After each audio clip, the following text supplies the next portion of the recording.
Desa Cempaka berada di kaki pegunungan yang selalu diselimuti kabut tipis di pagi hari. Burung-burung berkicau di pucuk bambu, suara air sungai kecil terdengar lembut mengalir di antara bebatuan yang bersih. Warganya hidup sederhana, ladang dan sawah menjadi bagian dari napas sehari-hari. Di desa itu, kedamaian bukan hanya keadaan, namun semacam rasa syukur yang tumbuh dari kebersamaan. Tapi seperti angin dingin yang datang tanpa aba-aba, kabar buruk mulai berhembus perlahan. Di tengah desa itu tinggal seorang pemuda yang dikenal semua orang sebagai Mat Peci. Orang memanggilnya begitu karena ia selalu memakai peci hitam kemanapun ia pergi. Wajahnya tenang, sorot matanya lembut, tapi tubuhnya kokoh dan langkah kakinya mantap, seperti orang yang tahu benar kemana ia akan menuju dalam hidup. Mat Peci bukan orang yang suka menunjukkan kekuatan, namun warga tahu betul bahwa ia memiliki kemampuan bela diri yang tak biasa. Bila ada rongsokan masalah, Mat Peci hadir sebagai pengikat kedamaian. Meski begitu, kecakapan Mat Peci bukan datang dari keinginan untuk menjadi jawara. Ia tumbuh di bawah bimbingan Kiai Jantaka, seorang guru tua yang memiliki ilmu tinggi namun hati sederhana. Kiai selalu berkata, "Mat, kekuatan itu seperti api. Ia bisa menghangatkan rumah, tapi juga bisa membakarnya habis." Kalimat itu menempel dalam diri Mat Peci seperti ukiran di batu. Ia belajar berjalan dengan rendah hati, menolong tanpa pamrih, dan tak pernah mencari masalah. Namun hari itu, ada sesuatu yang berbeda di udara. Di pasar kecil desa, para pedagang tampak gelisah. Mereka berbisik satu sama lain, tangan-tangan gemetar saat menata hasil dagangan. Ada kabar tentang sekelompok orang asing yang mulai berkeliaran di desa-desa tetangga. Mereka bukan pedagang, bukan pendatang biasa, tapi kelompok keras yang datang membawa pengaruh gelap dan ancaman. Sesuatu yang tak pernah menyentuh desa Cempaka sebelumnya. Seorang tua bernama Pak Jimun datang tergesa ke rumah Mat Peci. Nafasnya terengah, keringat mengalir meski matahari baru naik. "Mat, pasar mulai tidak aman," katanya pelan tapi jelas. "Ada yang datang menagih uang keamanan.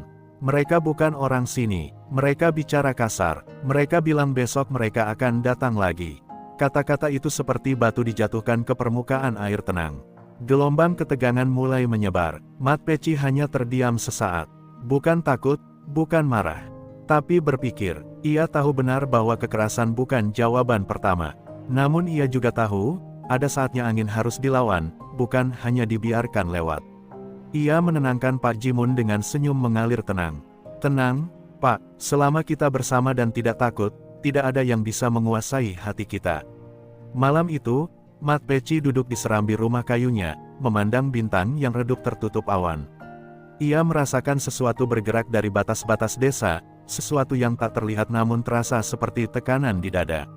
Entah takdir atau ujian, ia tahu hari-hari damai desa Cempaka akan berubah. Dan dari jauh, dari jalan tanah yang mengarah ke desa, terdengar suara derap langkah berat. Lalu tawa kasar, lalu senyap sejenak, seolah langit pun menahan nafas. Pertanda sebuah badai mulai mendekat. Keesokan paginya, kabut belum sepenuhnya naik dari pematang sawah ketika Mat Peci melangkah menuju padepokan kecil di ujung hutan bambu. Di sana, Kiai Jantaka sudah duduk bersila di atas tikar pandan, seolah sudah tahu kedatangannya.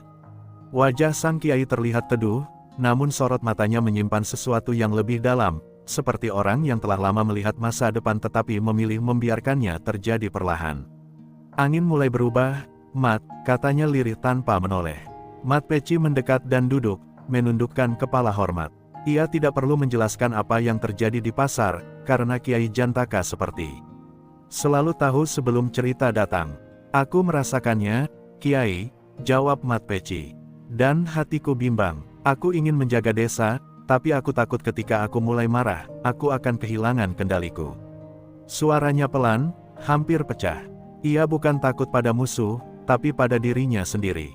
Kiai Jantaka tersenyum tipis, seperti guru yang telah lama menunggu momen murid memahami pola hidup. "Itulah sebabnya aku memberimu ajian yang bukan hanya tentang tubuh, tapi tentang jiwa.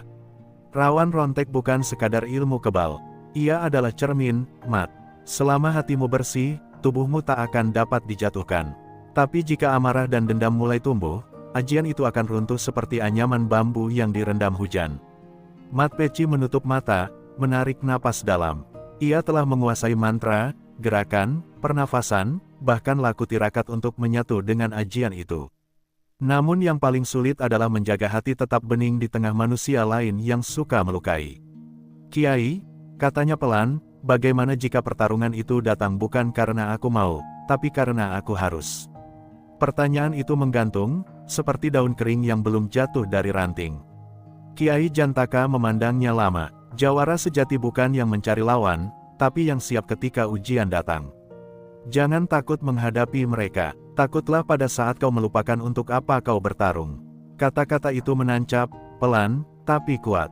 Seakan-akan, ajian itu bukan lagi tentang kekebalan, tapi tentang keseimbangan antara manusia dan nuraninya. Mereka lalu berlatih dalam keheningan. Gerakan tangan Mat Peci lembut namun bertenaga, seperti air sungai yang tampak tenang tapi menyimpan kekuatan untuk mengikis batu. Nafasnya stabil, matanya fokus, tubuhnya teguh. Setiap langkah mengingatkan pada ajaran penting, tubuh mengikuti hati, bukan sebaliknya. Di tengah latihan, angin berhembus membawa suara samar dari desa. Suara yang membuat waktu seolah berhenti. Teriakan, rintihan, lalu dentang benda logam. Mat Peci dan Kiai Jantaka saling menatap. Tak perlu kata-kata, sesuatu telah terjadi, sesuatu yang tak bisa lagi dihindari hanya dengan doa atau harapan. Mat Peci seketika berdiri, pecinya ia rapatkan, dan tanpa ragu ia berlari menuruni jalan hutan, dedaunan beterbangan di belakang langkahnya. Dan di saat yang sama, dari jalan menuju pasar desa, asap tipis mulai terlihat naik ke langit, membawa bau yang sangat familiar, ketakutan. Badai yang semalam hanya tanda, kini sudah benar-benar datang. Pasar desa Cempaka yang biasanya ramai oleh tawar-menawar kini dipenuhi ketegangan. Tikar dagangan terbalik, keranjang buah berhamburan, dan suara tangis terdengar bercampur dengan bentakan kasar. Ketika Mat Peci tiba, ia melihat beberapa lelaki asing bertubuh kekar berdiri dengan dada membusung, seolah desa itu adalah wilayah yang sudah mereka taklukkan. Mereka mengenakan gelang kawat di lengan, rambut digelung ketat, dan sorot mata seperti pisau yang sudah bosan menunggu darah. Salah satu dari mereka, bertubuh besar dan penuh bekas luka, melangkah maju. "Kami datang menagih uang keamanan," katanya sambil menyeringai. Suaranya berat, seperti batu runtuh. Para pedagang hanya bisa menunduk, takut. Ada yang sudah dipukul karena mencoba menolak. Ada yang hanya bisa menangis sambil memeluk dagangannya yang hancur. Waktu seolah terhenti, dan keberanian menguap seperti embun terkena matahari. Mat Peci berdiri di tengah mereka tanpa menunjukkan amarah. Ia tidak menggertak, tidak memaki, hanya menatap lurus, seperti seseorang yang sudah melihat jauh ke dalam hati orang lain. "Desa ini tidak perlu dilindungi oleh ancaman," katanya tenang. "Kalau kalian ingin makan, mari kita ajak bicara baik-baik. Tapi kalau kalian ingin menakut-nakuti, aku tidak bisa membiarkannya." Para bajingan itu tertawa keras, seolah baru mendengar lelucon terbaik dalam hidup mereka. "Lihat ini," kata salah satu yang lain sambil menunjuk peci di kepala Mat Peci. Anak alim mau jadi pahlawan. Tangannya terulur, berusaha merampas peci itu. Tapi sebelum tangannya menyentuh, Mat Peci memegang pergelangannya. Tidak keras, tidak kasar, tapi cukup untuk membuat lelaki itu tak bisa menggerakkan tangannya lagi. Seketika tawa mereka padam, namun, yang lain tidak tinggal diam. Dua orang maju sekaligus, mengayunkan pukulan. Mat Peci bergerak pelan tapi tepat, seperti menari dalam badai. Tubuhnya sedikit miring, langkahnya bergeser, pukulan-pukulan itu lewat begitu saja tanpa menyentuh kulitnya. Warga yang menyaksikan tertegun, bukan karena Mat Peci memukul balik, tapi karena ia menahan diri. Ia hanya melumpuhkan mereka, bukan melukai. Tapi di balik kerumunan, salah satu bajingan yang lebih muda terjatuh setelah dihentikan gerakan lembut Mat Peci. Matanya berkaca-kaca. Kami tidak punya pilihan," katanya terbata. "Jika kami tidak melakukan ini, kami yang akan disiksa." Kata-katanya menggantung di udara, menyisakan keheningan yang lebih menekan daripada teriakan. Mat Peci terpaku. Ada yang lebih besar di balik ini. Ada sosok yang jauh lebih kuat dan lebih gelap yang memaksa mereka. Dan nama itu mulai dibisikkan oleh para bajingan yang kini ketakutan oleh jawaban sendiri.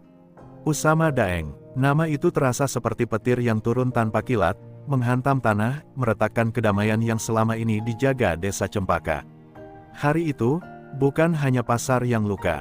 Desa itu mulai kehilangan rasa aman yang paling dalam. Sore hari menjelang gelap ketika kabar itu menyebar, Usama Daeng sendiri akan datang ke desa Cempaka. Warga bersembunyi di balik jendela dan pintu rumah. Langit memerah seperti bara, angin berhenti seolah takut melewati batas desa. Tak ada suara anak bermain, tak ada tawa, hanya degup jantung banyak manusia yang menunggu sesuatu yang mereka sendiri tidak ingin terjadi. Mat Peci berdiri di pusat desa, pecinya miring sedikit tertiup angin, wajahnya tak menunjukkan gentar tapi juga tidak pongah. Ia hanya siap. Dari kejauhan, suara langkah-langkah berat terdengar. Bukan langkah orang yang terburu-buru, melainkan langkah seseorang yang tahu dirinya ditakuti. Lalu terlihatlah sosok itu, tinggi, berotot, kulit hitam legam mengkilap karena keringat dan perjalanan jauh. Lengan dan dadanya penuh tato garis-garis suku, seperti peta pertempuran yang pernah ia menangkan. Di bahunya, tergantung sarung yang ia lipat rapi, lambang kebanggaan orang Makassar. Matanya, tajam, sangat tajam, seperti mata elang yang sedang menilai lawannya dari kejauhan. Usama Daeng berhenti tepat di depan Mat Peci. Tidak ada kata-kata, hanya tatapan yang berbicara lebih keras daripada teriakan.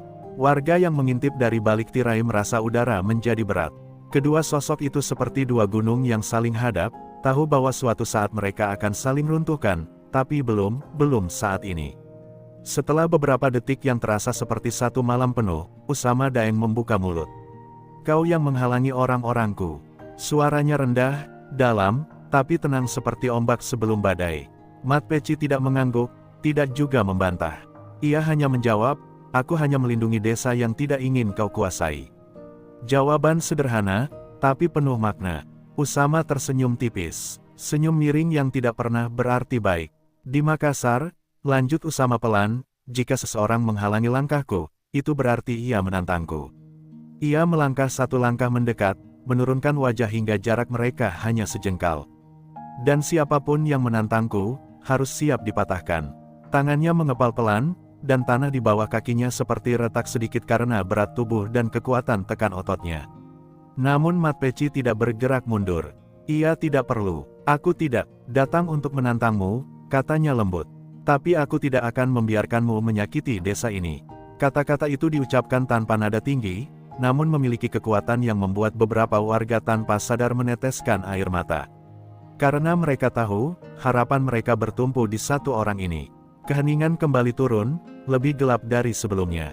Lalu Usama Daeng menertawakan semuanya. Bukan tawa lucu, tapi tawa yang dingin, penuh penghinaan, seperti seseorang yang sudah sering melihat harapan manusia hancur.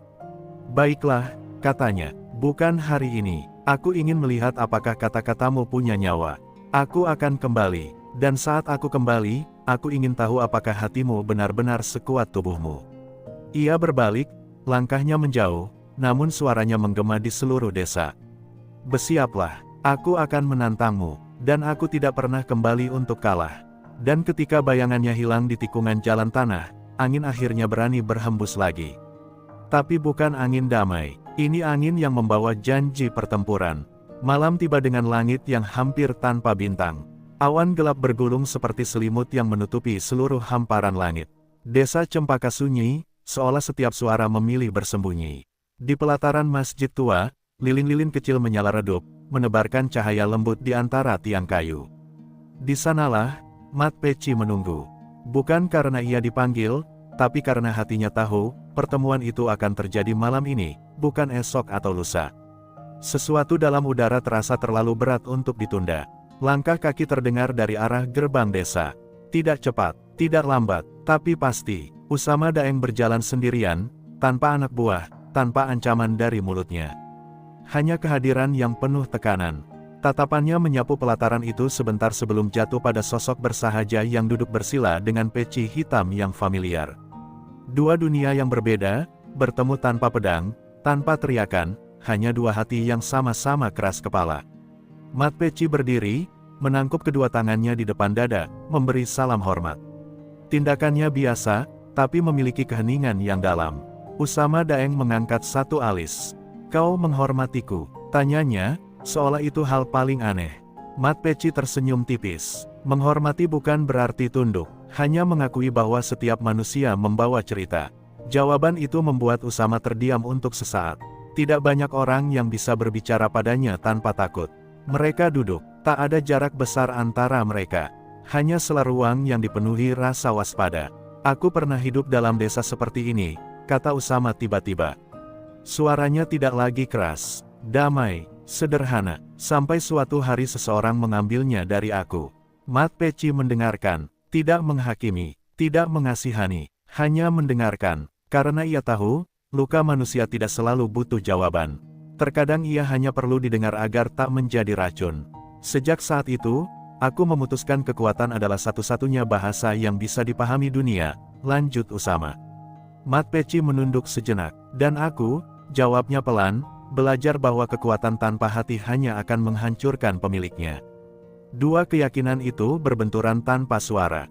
Seperti dua arus sungai yang bertemu di satu belokan, masing-masing menolak mengalah. Angin malam berhembus pelan, membuat daun kelapa di pekarangan masjid bergesek pelan. Tidak ada yang berbicara selama beberapa detik. Tapi ketegangan bukan ancaman. Itu seperti dua singa yang saling membaca napas, sampai satu di antaranya memutuskan kapan waktu bertarung tiba. Usama akhirnya berdiri. Sorot matanya kembali keras, namun kali ini ada sesuatu yang berbeda. Seperti ia mulai melihat Mat Peci bukan hanya sebagai penghalang, tetapi sebagai seseorang yang pantas menjadi lawan. Aku akan datang kembali untuk menguji keyakinanmu, katanya sambil berjalan mundur perlahan. Dan aku ingin melihat, apakah hatimu benar-benar bisa melawan dunia. Mat Peci hanya menjawab dengan anggukan kecil. Bukan sombong, bukan takut, tapi siap. Malam itu, bukan kekerasan yang terjadi. Yang bertemu adalah dua jalan hidup. Dan keduanya tahu, pertemuan berikutnya tidak akan sesunyi ini. Fajar belum sepenuhnya muncul ketika kabar itu menyebar, Usama Daeng kembali. Tetapi kali ini ia tidak berjalan sendirian. Puluhan anak buahnya menyebar di sekitar alun-alun desa, membentuk lingkaran yang rapat. Warga Cempaka hanya bisa melihat dari jauh, sebagian bersembunyi di balik pohon, sebagian dari dalam rumah. Langit tampak kelabu, seolah matahari pun enggan menyaksikan apa yang akan terjadi. Mat Peci melangkah tenang menuju alun-alun. Peci hitam itu kembali menempel di kepalanya, tegak seperti tekad yang tak bisa digoyahkan. Sorot matanya tidak menyala oleh amarah, namun jernih, seperti permukaan kolam yang tak terguncang oleh angin sekalipun. Ia berhenti tepat di depan Usama Daeng, tidak terlalu dekat, namun juga tidak memberi celah mundur. Aku sudah siap, ucapnya tanpa tegang. Usama Daeng tersenyum tipis, senyum yang kali ini tidak lagi menghina. Ada rasa hormat, tapi juga haus pembuktian. Kali ini tidak ada kata-kata lagi, katanya. Lalu ia melepaskan sarung dari bahunya. Sarung itu direntangkan, dan tiba-tiba tubuhnya bergerak. Cepat, sangat cepat, seperti badai yang turun tanpa tanda.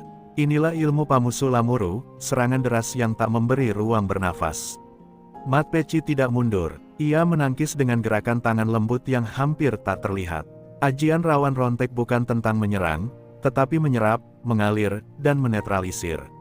Setiap pukulan Usama seperti menghantam batu yang tidak bisa pecah, setiap tendangan seperti menabrak pohon yang berakar terlalu dalam. Namun kekuatan Usama bukan main. Meski tak mampu menembus pertahanan, getarannya terasa hingga tulang. Lingkaran para anak buah menjerit, terpukau melihat dua pendekar itu bertarung seperti petir dan air. Dentum pukulan tanpa suara, hembusan napas yang berat, tanah bergetar di bawah kaki mereka. Tapi tak ada darah yang jatuh. Pertarungan itu bukan soal melukai, melainkan menguji jiwa. Namun, perlahan sesuatu mulai berubah. Mat Peci mulai merasakan sesuatu yang menekan dari dalam dirinya. Setiap waktu Usama menyerang warga atau melecehkan martabat desanya terbayang kembali. Amarah itu muncul pelan, kecil, tapi nyata. Dan di saat itulah, ajian Rawan Rontek mulai melemah. Gerakannya sedikit berat, sorot matanya sedikit gelap, hatinya mulai goyah. Usama melihat celah itu, ia menyerang lebih cepat, lebih keras. Sarungnya berputar seperti cambuk angin. Untuk pertama kali, Mat Peci terhentak mundur satu langkah. Dan satu langkah itu terasa seperti 1000. Petanda ajian mulai runtuh dari dalam, bukan karena pukulan luar. Namun sebelum kejatuhan benar-benar terjadi, suara seseorang memanggil dari tepi kerumunan. Suara tua, tetapi kuat. Kiai Jantaka, Mat, jangan bertarung karena marah. Ingat, kau bukan melawan dia, kau melawan dirimu sendiri. Pukulan Usama terhenti. Mat Peci terdiam, dan pertarungan itu, tanpa kalah dan tanpa menang, berhenti seperti pintu yang ditutup sebelum badai masuk penuh. Kedua jawara itu berdiri terengah, saling menatap. Bukan selesai, hanya tertunda, karena pertarungan berikutnya akan menentukan arah jiwa, bukan tubuh. Setelah pertarungan itu terhenti, suasana di alun-alun bukanlah lega. Justru yang tersisa adalah hirup napas berat dan kegelisahan yang menggantung. Usama Daeng mundur beberapa langkah, menatap Mat Peci dengan sorot mata yang berbeda dari sebelumnya. Bukan mengejek, bukan meremehkan, tapi membaca, seperti seorang pemburu yang baru menemukan celah dalam pertahanan mangsanya. Ia tahu sesuatu telah bergerak di dalam hati Mat Peci, sesuatu yang bisa ia gunakan. Warga perlahan mendekat setelah Usama dan para anak buahnya pergi. Mereka mengelilingi Mat Peci, namun kali ini tidak ada sorak kemenangan atau ucapan syukur. Mereka menatapnya dengan campuran takut dan berharap. Mereka tahu ia kuat, mereka tahu ia melindungi, tetapi mereka juga melihat langkah kecil mundurnya tadi. Itu bukan tentang tubuh, itu tentang jiwa, tentang bagaimana matanya menjadi sedikit lebih gelap saat bertarung. Mat Peci kembali ke rumah dengan langkah berat. Peci hitam itu masih menempel di kepalanya, tapi kini terasa seperti beban. Di dalam dada, ada sesuatu yang berdenyut keras, bukan luka fisik, tapi amarah yang tertahan. Amarah yang tidak ia undang, amarah yang ia takuti. Ia duduk di serambi, menatap tangannya sendiri. Tangan itu yang selama ini ia gunakan untuk melindungi. Tapi tadi, tangan itu hampir digunakan untuk membalas dendam. Malam itu, desa menjadi sunyi lebih dari biasanya. Suara jangkrik pun seakan enggan memecah keheningan. Mat Peci menutup mata, mencoba menata napas, tetapi gambaran tatapan warga terus kembali. Harapan mereka, ketakutan mereka, seluruh desa bergantung padanya, dan justru beban itulah yang mulai meretakkan hatinya. Bagaimana jika ia gagal? Bagaimana jika di saat pertarungan nanti ajian Rawan Rontek benar-benar hilang? Sementara itu, jauh di pinggir sungai, Usama Daeng duduk seorang diri. Ia merendam tangannya yang memar dalam air dingin. Ia bukan marah karena tidak menang. Tidak, ia justru tersenyum sendiri, senyum tipis yang sulit dimaknai. Jadi ini kekuatanmu, Mat Peci, gumamnya pelan. Kekuatan yang bertahan karena hati. Lalu senyumnya berubah, lebih tajam. Hati adalah senjata paling mudah dipatahkan. Ia tahu sekarang apa yang harus ia serang. Bukan tubuh, tapi jiwa. Pagi berikutnya, sebuah kejadian mengguncang desa. Salah satu pemuda desa, Raga, ditemukan babak belur di tepi ladang. Ia dipaksa untuk mengirim pesan. Ini baru permulaan. Aku akan mengambil satu demi satu, sampai kau datang tanpa hati yang jernih. Mat Peci membaca pesan itu, tangannya bergetar. Raga adalah adik sepupunya, seseorang yang ia lindungi sejak kecil. Ledakan panas naik dari dada, menggerus ketenangan yang selama ini ia jaga. Ia mengepalkan tangan, kuku-kukunya hampir menembus kulit. Inilah yang ditunggu Usama. Satu langkah lagi, sedikit saja hati itu gelap, ajian Rawan Rontek akan runtuh. Malam merayap perlahan ketika Mat Peci berjalan seorang diri menuju bukit kecil di pinggir desa. Di puncaknya, berdiri sebuah makam sederhana milik Kiai Jantaka, guru yang telah menjadi cahaya di masa gelap hidupnya. Angin membawa aroma tanah basah, dan rembulan separuh menggantung muram di langit. Tidak ada warga yang mengikutinya, tidak ada suara lain selain desah napasnya sendiri. Malam itu, ia tidak datang sebagai jawara, tapi sebagai seorang manusia yang terancam kalah oleh dirinya sendiri. Mat Peci berlutut di depan makam itu. Tangannya gemetar, dadanya sesak. Ia tidak menangis, namun matanya penuh. Kiai, suaranya pecah pelan. Aku takut, bukan pada Usama, bukan pada kematian, tetapi pada diriku sendiri. Aku takut kehilangan hati yang selama ini kau ajarkan untuk kujaga. Kata-katanya menggantung, seperti doa yang belum menemukan sayap. Ia menatap kedua telapak tangannya. Tangan yang dulu ia banggakan sebagai pelindung. Kini terasa seperti dua pisau yang sewaktu-waktu bisa melukai siapa saja bila hatinya tergelincir sedikit saja. Aku ingin melindungi, tapi ketika Raga disakiti, aku marah. Sangat marah hingga aku tak bisa bernafas. Jika aku bertarung lagi dengan hati seperti ini, ajian Rawan Rontek akan runtuh. Aku akan kalah, bukan oleh Usama, tapi oleh diriku sendiri. Angin tiba-tiba bertiup lebih kencang. Daun-daun bambu bergemerisik, seperti bisikan. Di dalam kesunyian itu, ia seakan mendengar suara gurunya, lembut, mengalir dari dalam kenangan. Mat, kekuatan bukan pada tanganmu, tetapi pada apa yang kau izinkan tinggal di hatimu. Amarah hanya memberi kemenangan sementara, tapi ketulusan memberi kemenangan yang tak bisa dilihat mata. Mendengar itu, Mat Peci menutup mata. Ia menarik napas panjang, berulang-ulang, hingga dadanya terasa lapang kembali. Detak jantungnya melambat, pikiran yang sebelumnya berkabut kini mulai jernih. Ia membiarkan rasa sakit itu ada, tetapi tidak ia pelihara. Ia tidak menolak amarah. Ia melepaskannya, seperti daun kering yang ditiup angin malam. Perlahan, tubuhnya terasa ringan. Ajian rawan rontek, seperti kembali berdenyut dalam nadinya. Bukan seperti tameng keras, tapi seperti tenaga air, lembut, mengalir, namun tak dapat dipatahkan. Ia sadar, kekuatannya bukan muncul ketika ia ingin menang, tetapi ketika ia ingin melindungi tanpa membenci. Mat Peci berdiri, raut wajahnya berubah. Tidak keras, tidak tegang. Justru tenang, matanya kembali jernih seperti pagi setelah hujan.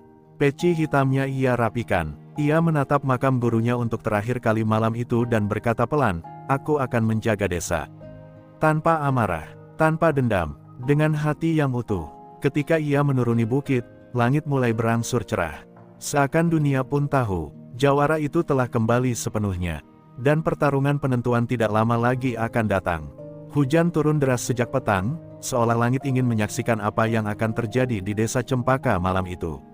Kilat menyambar jauh di pegunungan, namun gemuruhnya terasa sampai ke tulang. Di tengah alun-alun yang basah, tanah berubah menjadi lumpur, dan air mengalir di sela bebatuan. Warga berkumpul di pinggir, tapi tak ada suara. Bahkan tangis anak kecil pun menghilang, seolah seluruh dunia sedang menahan napas. Di tengah lapangan itu, berdirilah Mat Peci dengan peci hitam yang basah oleh hujan, tapi sorot matanya jernih seperti kaca yang baru dicuci air sungai. Dari sisi lain, Usama Daeng muncul. Tubuhnya tampak semakin besar oleh bayangan hujan dan cahaya petir. Sarungnya terikat di pinggang, ototnya tegang, dan tatapannya tidak lagi penuh ejekan. Kali ini, ia datang bukan sebagai penakluk. Ia datang sebagai seorang pendekar yang ingin menyelesaikan sesuatu yang telah dimulai. "Kau kembali dengan mata yang berbeda," katanya pelan, suaranya hampir larut oleh suara hujan. "Sekarang aku benar-benar ingin melihat batasmu." Mat Peci tidak membalas dengan kata-kata panjang. "Aku tidak datang untuk menjatuhkanmu," jawabnya. "Aku datang untuk menghentikanmu." Kata-kata itu tidak mengancam, tidak memerintah, hanya menyatakan kenyataan yang akan terjadi. Dan itulah yang justru terasa paling menantang. Usama Daeng mengangguk. "Kalau begitu, mari kita lihat siapa yang benar." Dan tanpa aba-aba, ia menyerang. Sarungnya berputar cepat, membentuk pusaran angin yang mampu mematahkan kayu. Namun kali ini, gerakan Mat Peci jauh berbeda dari pertarungan sebelumnya. Ia tidak sekadar menangkis, ia mengalir. Ia bergerak seperti air yang selalu menemukan jalan, seperti daun jatuh yang mengikuti angin, seperti sungai yang tidak pernah melawan batu tapi mengikisnya pelan-pelan sampai hilang. Usama mengerahkan seluruh tenaganya, setiap pukulan, setiap tendangan, setiap hentakan kaki. Tapi setiap kali tubuh mereka bersentuhan, Usama merasakan sesuatu, ketenangan. Dan ketenangan itu justru membuatnya semakin tertekan. Karena ia tahu, apa yang sedang ia hadapi sekarang bukan kekuatan fisik. Ini jiwa yang kokoh, jiwa yang tidak goyah meski diterjang badai. Serangan Usama semakin kacau, bukan karena ia lemah, tetapi karena ia mulai merasa sendiri dalam pertarungan itu. Ia bukan lagi bertarung melawan seseorang.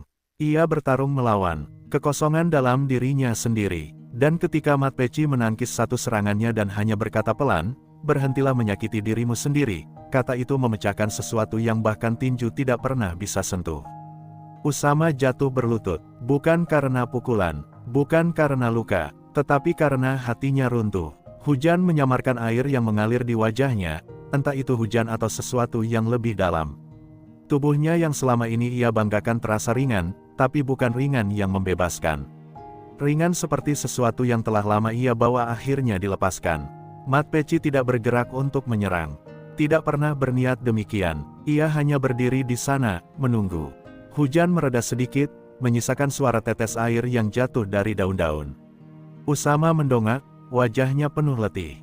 Tidak ada amarah, Tidak ada dendam, hanya kejujuran yang telanjang. Aku, suaranya pecah, aku tidak tahu bagaimana caranya hidup tanpa membuktikan diri. Dan Mat Peci menjawab pelan, lembut, tapi kuat. Kau tidak perlu menang untuk menjadi utuh. Pertarungan itu berakhir bukan dengan kekalahan tubuh, tetapi dengan kemenangan jiwa yang kembali menemukan rumahnya. Hujan perlahan berhenti, menyisakan tanah becek dan embun di daun-daun bambu. Langit yang kelabu mulai memudar menjadi biru pucat menjelang fajar. Di tengah alun-alun yang lengang itu, Mat Peci dan Usama Daeng berdiri seperti dua bayangan yang baru selesai melewati peperangan panjang. Tapi tidak ada darah, tidak ada tubuh terbaring, yang ada hanya keheningan, keheningan yang terasa suci, seolah alam sendiri sedang menghormati keputusan kedua jiwa itu. Usama bangkit perlahan, lututnya masih bergetar. Namun bukan karena kekalahan fisik. Ia bangkit dengan hati yang untuk pertama kalinya dalam waktu yang sangat lama tidak terasa penuh amarah. Matanya memandang desa di sekelilingnya. Rumah-rumah sederhana, sawah yang menunggu matahari, orang-orang yang memandang penuh harap dan cemas. Sesuatu dalam dirinya menyentuh titik paling lembut yang selama ini ia kubur. Selama ini, suara itu hampir tak terdengar, aku hanya ingin diakui sebagai seseorang. Mat Peci berjalan mendekat, langkahnya ringan. Kau tidak perlu dunia untuk mengakuimu, ucapnya. Kau hanya perlu memaafkan dirimu sendiri. Kata itu sederhana, tapi di dada Usama, kata itu masuk seperti air jernih menyentuh tanah kering. Ia menunduk, bahunya bergetar. Ia bukan menangis karena kalah. Ia menangis karena akhirnya ia bisa berhenti berperang dengan dirinya sendiri. Anak buah Usama, yang selama ini hanya tahu mengikuti perintah, menunduk dalam-dalam. Tidak ada yang berani bersuara. Bukan karena takut, tapi karena mereka menyaksikan sesuatu yang jauh lebih besar daripada kekuatan otot dan ilmu pukulan. Mereka melihat dua manusia yang memilih jalan kembali menjadi manusia. Dan itu, jauh lebih menakutkan dan lebih indah daripada pertarungan manapun. Mat Peci memegang bahu Usama. Genggamannya hangat. Jika kau ingin membangun, desa Cempaka akan menerimamu.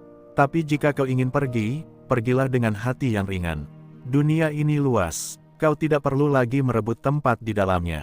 Usama mengangguk, pelan, sangat pelan. Tapi dari anggukan itu, seluruh cerita berubah. Ia memilih pergi, bukan kabur, bukan kalah, tapi pergi untuk menemukan dirinya sendiri. Warga mulai keluar satu persatu. Tidak ada sorakan kemenangan, tidak ada perayaan, karena mereka tahu, apa yang terjadi bukan sekadar pertarungan yang dimenangkan. Ini adalah keselamatan jiwa. Mereka menatap Mat Peci bukan sebagai pahlawan yang harus ditinggikan, tetapi sebagai penjaga yang menjaga dengan keikhlasan, bukan keangkuhan. Dan itu membuat rasa aman kembali tumbuh di tanah mereka. Beberapa hari kemudian, kehidupan desa Cempaka kembali seperti biasa.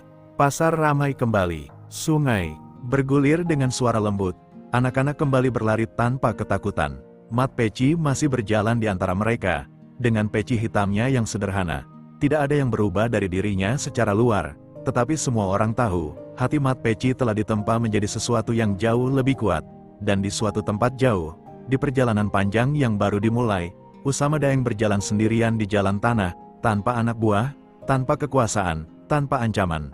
Tapi kali ini ia berjalan tanpa beban, seolah dunia akhirnya terasa cukup luas untuk menampungnya apa adanya. Perdamaian itu bukan hadiah. Ia adalah sesuatu yang harus dijaga terus-menerus, dan Mat Peci memilih untuk menjaganya, bukan dengan kekuatan, tetapi dengan hati.